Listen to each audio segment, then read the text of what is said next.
Եվ ինչպես Ծառուկյանի կլանի առաջին տունը բռնագանձվել է, այդ մարդիկ այնքան գող են, լսեք, դատարանի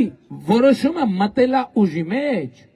որ Գուլոյանի տունը պետական սեփականություն է։ Գիտեք ինչ են արել դրանից հետո։ Գնացել են այդ տնից գողություն են արել եւ հիմա նոր քրեական գործ է հարուցված։ Այսինքն ինչ որ քարեր են ունեցել պատերին, հասկանում եք, կադաստրում գրանցված է, որ այդ տունը պետական գույք է։ Տունը Ծառուկյան Գագոն եւ իր փեսեն գնացել են պատերից, քարերը պոկել, մեր տնից, ձեր տնից գողություն են արել այդ մայ, եւ հիմա քրեական գործ է հարուցված։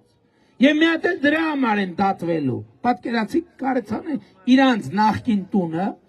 որ ապօրինի գույքի բռնագանձման մեխանիզմ, որ բռնագանձվել է, դարձել է պետական սեփականություն։ Կադաստրում գրանցվել է պետական սեփականությունը։ Դրանից հետո դե հիմա հո վարքյաններ հետո չեն գնալու մտնենք էլի։ Դրանից հետո պատերից քարերը պոկել են, գողացել են քարերը, չգիտեմ ինչ ոսկե ջրած ա եղել, ինչ ա եղել, բայց հիմա քրեական գործ ա հարուցած, որովհետև այդ քարը իրանցը չի եղել, այդ քարը ձերն ա եղել, մերն ա եղել, եւ այդ քարերը գողանալու համար կամ քարը կամ չգիտեմ այդքանը ինչ որ մի բան են գողացել, կպսրած տեղից պոկել են։ Դրա համար քրեական գործ ա հարուցված իրանց նկատմամբ։